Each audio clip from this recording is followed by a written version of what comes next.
Hi, it's Dr. Centeno, and this is the How to Rehab from CCI Part 3, matching your functional level. So how you take those rehab interventions from Part 2 and how you match them to your current functional level. So this is going to be the bed-bound functional level, so the lowest functional level. I want you to like, comment, share, and subscribe because that's how we get this information out to more patients like you. This is a 3-part series. So we started with threading the needle. Then we went to the rehab strategies, what you do, and now we're using those rehab strategies to match your functional level. So let's dive into this a little bit. Rehab, once you have a serious issue like craniocervical instability, is climbing out of the hole. Now, if you start out very functional, then it doesn't take much to rehab. If you start out bedbound, it takes a lot more to rehab, and that's where we are for this video. Now, I want you to thread the needle. We learned about that in the first video, and this is another representation of that, right? You start at some level of disability, in this case bedbound, and we try some sort of rehab strategy, and if the symptoms are manageable, we increase the difficulty. If you can't manage the symptoms, then you have to decrease the difficulty and try it again. Now, if you can't do it at all, you need some sort of intervention, like a PICL procedure or a posterior procedure. Now, if you can increase the level of difficulty of that rehab intervention, then you can get to that next functional level. So this is the bedbound video, and this is for patients who spend at least several hours a day in bed because being upright causes just too many symptoms. The first component here I want you to think about is ligament instability, right? Because the goal here is to spend more time each day out of bed. And really, to manage this part, you want to get a properly fitted cervical collar to get upright, and use the neck collar as little as possible because it can eventually cause neck muscle atrophy, which is not good. And don't worry about that too much initially because the goal is to get out of bed. Again, at some point, we're going to wean you out of this collar, but don't worry too much about that. Just use it as little as possible. And then what if you still can't get out of bed? Well, then you might need an intervention like a PICL procedure or a posterior injection. At this level, you might be thinking about ruling out a CSF leak. I have a whole video on that. How to tell if you've got a CSF leak. That was a Facebook Live. Or instead of a CSF leak,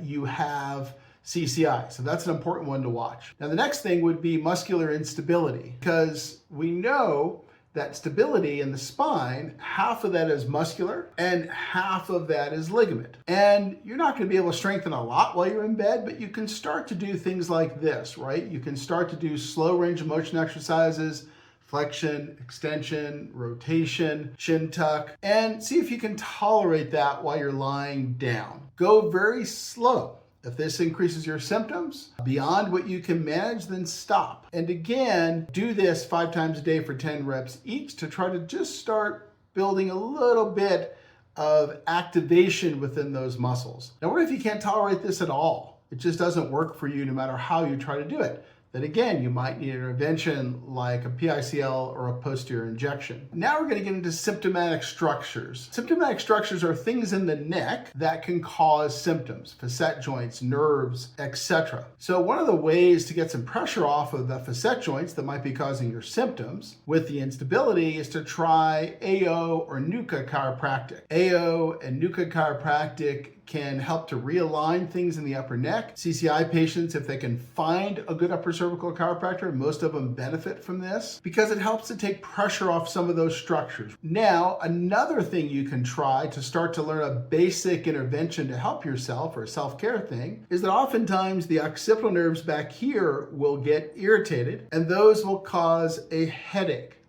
So for some patients, massaging these tight suboccipital muscles that live right at the base of the skull can make a big difference. They can offload the nerve and reduce your headache. For some patients, just putting pressure back here will cause a headache because things have gone on too long and those nerves are too injured, in which case you could need some sort of intervention like a platelet growth factor hydrodissection of the nerve to try to help the nerve before you can tolerate something like that. But if it helps, then it's a good self-care intervention. Next, we've got proprioception. So proprioception is position sense.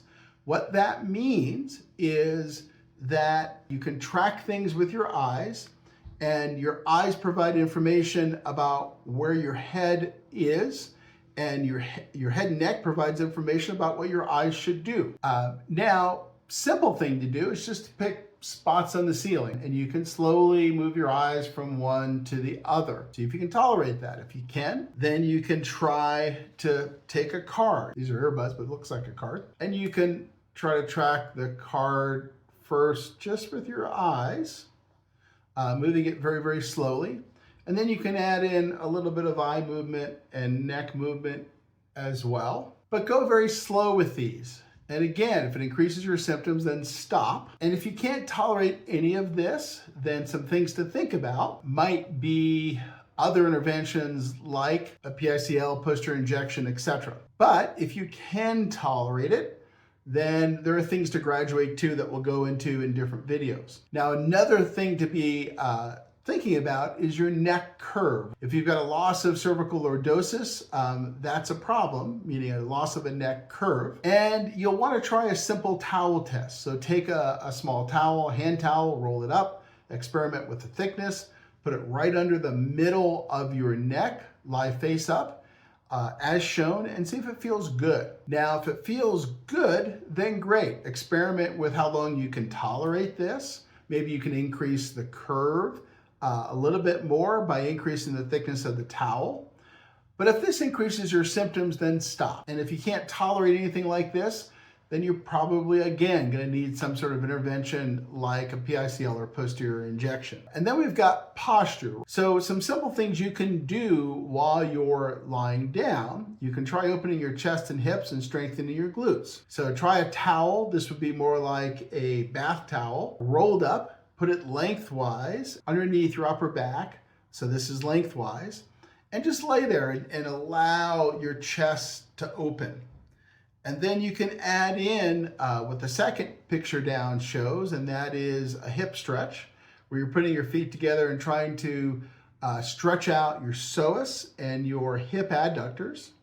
And then finally, the third and fourth pictures go through glute bridges by lifting your hips up, which also stretches that front part, the psoas, while making your glutes stronger. So again, if this causes your symptoms to get worse, then stop doing this. And if you can't tolerate it at all, then you might need intervention like a PICL or other type of procedure. So in summary, if you're confined to bed because of CCI, there are things you can do. Again, realize if you start at a low functional level, rehab may take a long time. If anything makes you worse, then stop. And if you can't advance, then that's when orthobiologic interventions may be needed. So again, just keep at it and try your hardest to get to the next level. Thanks so much for watching and have a great day.